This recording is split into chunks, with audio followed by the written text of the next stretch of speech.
Quarantine جو wards بھی بنائے گئے، ہاسپٹلز بنائے گئے، آئسولیشن وارڈز بنا دیے گئے، یہ ساری چیزیں ہو گئی، یہ معاملات یہ حکومت کے کرنے کے ہیں، انہوں نے کر لیے۔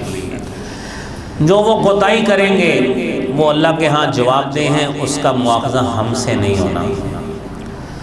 ہمیں کیا کرنا ہے؟ ہم نے صرف وہ بات کرنی ہے کہ یہ رب العالمین کی طرف سے ایک آزمائش ہے، یہ ٹرائل ہے، آزمائش کی گھڑی ہے۔ گورنمنٹ اپنے لیول پہ کام کرے، ہمارا وہ موضوع نہیں ہے۔ ہم نے کیا کرنا ہے؟ من حیث القوم، آپ ایک ایک کر کے گنتے جائیے، ہم مختصر وقت میں جتنی بات کر لیں گے وہ کام ہم کر لیں، وہ ہمارے لیے ہی انشاءاللہ ایٹ دی اینڈ فائدہ ہوگا۔ سب سے پہلی بات یہ ہے، آپ نے یہ وائرل ڈیزیزز کا، یہ ایپیڈیمک ڈیزیزز کا، اور پھر یہ تو ویسے ہی یہ بڑی وبا بن چکی ہے، تو اس حوالے سے سب سے پہلی بات کہ اس کی سختی سے اللہ رب العالمین سے پناہ مانگے، رب العالمین سے دعا مانگے، اللہم انی اعوذ بک من جہد البلاء ودرک الشقاء وسوء القضاء وشماتۃ الاعداء۔ اے اللہ میں پناہ مانگتا ہوں کس چیز سے؟ مصیبت کی سختی سے، اور پھر تباہی تک پہنچ جانے سے، اور قضاء و قدر کی برائی سے، اور دشمن کے خوش ہونے سے بھی اللہ میں پناہ مانگتا ہوں۔ یہ جو باتیں ہو رہی ہیں اس کو اپنے دل پہ لکھتے جائیے، اور واقعتاً یہ کام کریں گے انشاءاللہ تعالی، یقین کامل ہے اللہ رب العالمین ہمیں ذہنی لحاظ سے، قلبی لحاظ سے، دماغی لحاظ سے انشاءاللہ ریلیکس کر دے گا۔ یہ جو ہم نے اپنے اوپر ہوا کریٹ کیا ہوا ہے، کم از کم اس سے تو نجات مل جائے گی انشاءاللہ تعالی جب ان چیزوں کا اہتمام کریں گے۔ باقی جو طبی چیزیں ہیں جو گورنمنٹ نے ہدایات بھیجی ہیں، پریکاشنری میئرز بھیجے ہیں، ان کو اپنے طور پر اپلائی کریں، وہ طبی لحاظ سے اپنی جگہ پہ اہمیت کے حامل ہیں۔ وہ میں نے جس طرح پہلے بتایا، وہ چیزیں اپنے ساتھ اٹیچ رکھنی ہیں، اس سے ہم مبرہ نہیں ہیں۔ ہم نے باتیں وہ کرنی ہیں جو روحانی لحاظ سے، جو شریعت ہمیں بتاتی ہے، ہم نے وہ کام کرنے ہیں، یہ اس کے ساتھ اٹیچ کر کے ہم نے اس سے بھی نکلنا ہے، انشاءاللہ اللہ خلاصی عطا فرمائے گا۔ دوسری بات میرے بھائیوں، اللہ رب العالمین پر توکل کیجیے، اور اس توکل کا معنی کیا ہے؟ نبی کریم صلی اللہ علیہ وآلہ وسلم نے اپنے کزن حضرت عبداللہ ابن عباس رضی اللہ تعالی عنہما کو یہ بات کہی تھی، احفظ اللہ، فرمایا یا غلام، بیٹا احفظ اللہ، اللہ کی حفاظت کرو، یحفظک، اس کے جواب میں اللہ آپ کی حفاظت فرمائیں گے۔ اللہ کی کیسے حفاظت کرنی ہے؟ اللہ کے احکامات کو مانو، اس کو اپنی شخصیت پہ نافذ کرو، اللہ کے احکامات کی دھجیاں نہ بکھیرو، جھوٹ سے بچو، غیبت سے بچو، چغلی سے بچ جاؤ، لوگوں کی عزتیں اچھالنے سے بچ جاؤ، اور جو شریعت نے تمہارے لیے اوامر اور نواہی بتائے ہیں، احکامات جو کرنے کے بتائے ہیں انہیں کرو، جن سے رکنے کا حکم دیا گیا ہے ان سے رک جاؤ۔ یہ شریعت پہ چلنا، یہ اللہ کی حفاظت ہوگی۔ جب تم شریعت پہ چلو گے، رب العالمین اس کے جواب میں کیا فرمائیں گے، کیا کریں گے؟ رسالت مآب صلی اللہ علیہ وآلہ وسلم نے ہمارے لیے خوشخبری بیان کر دی، فرمایا یحفظک، اس کے جواب میں اللہ تیری حفاظت کریں گے۔ اور پھر یاد رکھنا، جب تم اللہ کی حفاظت میں آ گئے، وَاعْلَمْ أَنَّ الْأُمَّةَ لَوْ اجْتَمَعَتْ عَلَىٰ أَن يَنفَعُوكَ بِشَيْءٍ لَمْ يَنفَعُوكَ إِلَّا قَدْ كَتَبَ اللَّهُ لَكَ۔ آپ میں توکل یہ ہونا چاہیے، بھروسے کا معیار یہ ہونا چاہیے، اللہ رب العالمین پر اعتماد یہ ہونا چاہیے، ایمان یہ ہونا چاہیے کہ ساری امت ایک طرف ہو کر تمہیں نقصان دینا چاہے، تیرا کچھ بگاڑنا چاہے، لن ينفعوک، تجھے کوئی نفع دینا چاہے، کچھ نفع نہیں دے سکتے، الا قد كتب اللہ لک، نفع وہی ہوگا جو اللہ نے تمہارے مقدر میں لکھ دیا ہے۔ یہ توکل اور بھروسے کا یہ فائدہ ہوگا۔ اور ساتھ ہی فرمایا وَاعْلَمْ أَنَّ الْأُمَّةَ لَوْ اجْتَمَعَتْ عَلَىٰ أَن يَضُرُّوكَ بِشَيْءٍ، وہ تجھے کوئی گزند پہنچانا چاہے، تجھے کوئی نقصان دینا چاہے، لَن يَضُرُّوكَ بِشَيْءٍ إِلَّا قَدْ كَتَبَ اللَّهُ لَكَ، نقصان وہی ہوگا، بیماری وہی لگے گی جس کا اللہ نے لکھ دیا ہے۔ حفاظتی اقدام تو نے کرنے ہیں بندے، ممکن ہے اگر بیماری لگے وہ تیری کسی کوتاہی کی وجہ سے لگ جائے، لیکن ایمان متزلزل نہیں ہونا چاہیے، ایمان میں کمی نہیں آنی چاہیے۔ قرآن یہی کہتا ہے وَمَن يَتَوَكَّلْ عَلَى اللَّهِ فَهُوَ حَسْبُهُ، جو شخص اللہ پہ توکل کر لیتا ہے، اللہ پہ بھروسہ کر لیتا ہے، فَهُوَ حَسْبُهُ، اللہ رب العالمین اس کے لیے کافی ہو جاتے ہیں، اسے دنیا میں کسی سہارے کی ضرورت نہیں پڑتی۔ میرے محترم بھائیو، اگلی بات، جہاں پہ یہ ایپیڈیمک ڈیزیز ہے، جہاں پہ یہ وبائی امراض ہیں، جہاں پہ ایسی بیماریاں ہیں، جب ایسے علاقے میں آپ ہوں تو پھر اس علاقے سے نکلنا نہیں ہے، اور جب ایسے علاقے میں، جب کسی علاقے میں بیماری ہے، آپ اس علاقے میں نہیں ہیں تو پھر اس علاقے کا رخ نہیں کرنا۔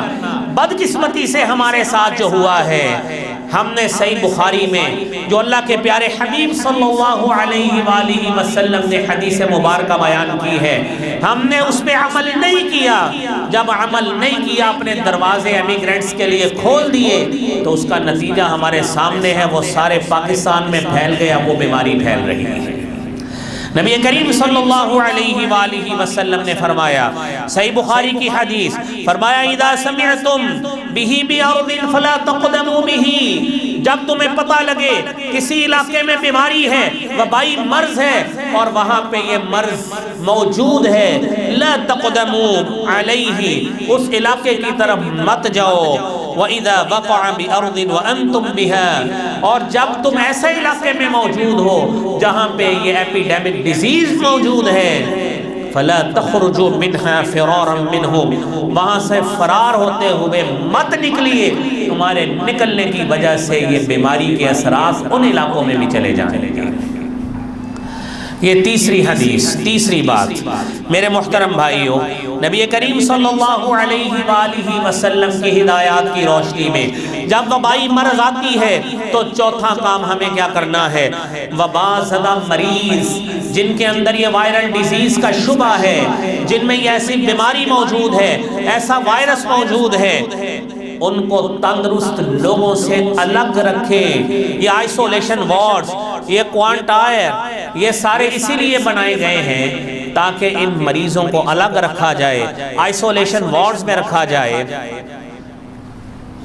تو کیا ہوگا؟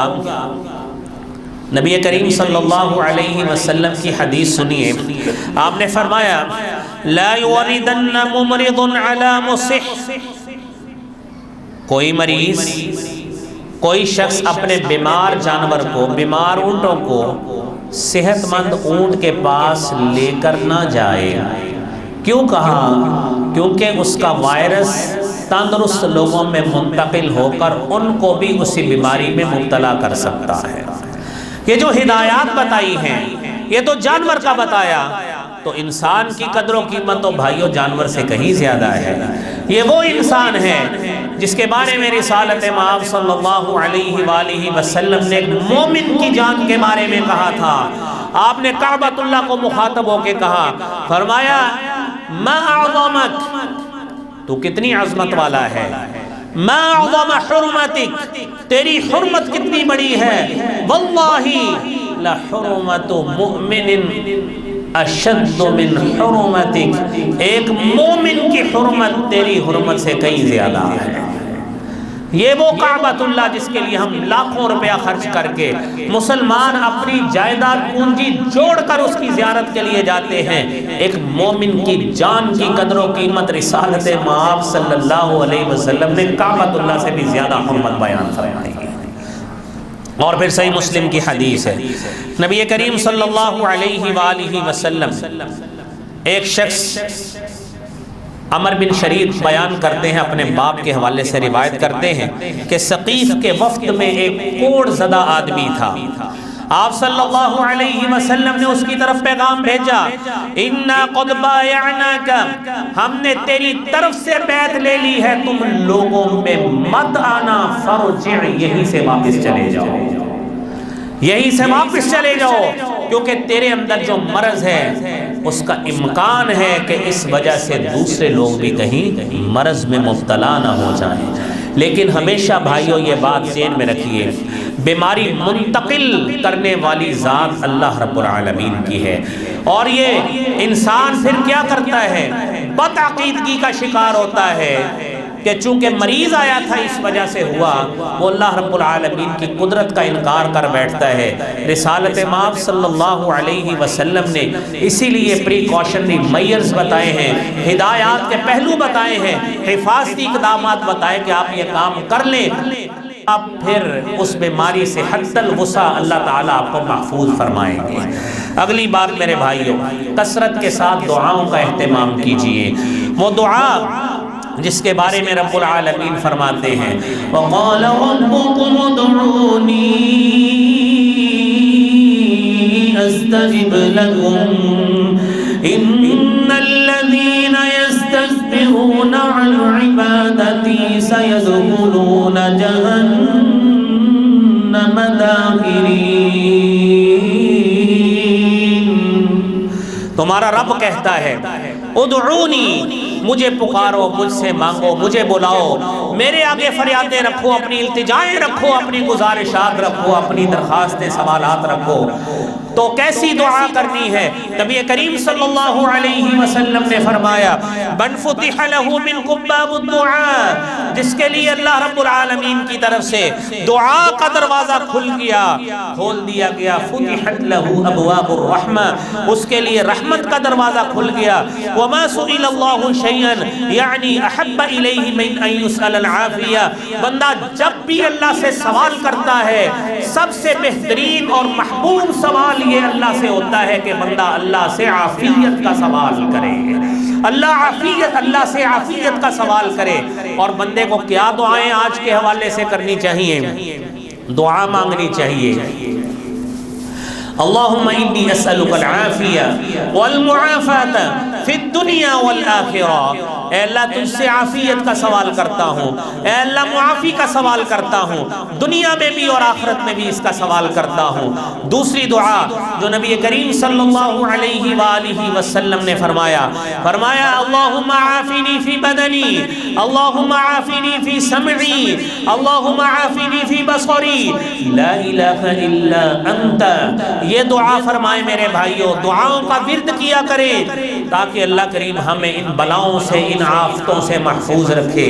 اور پھر تیسری دعا نبی کریم صلی اللہ علیہ وآلہ وسلم نے فرمایا، اعوذ بکلمات اللہ التامات من شر ما خلق، بسم اللہ الذی لا یضر مع اسمہ شیء فی الارض ولا فی السماء وهو السمیع العلیم۔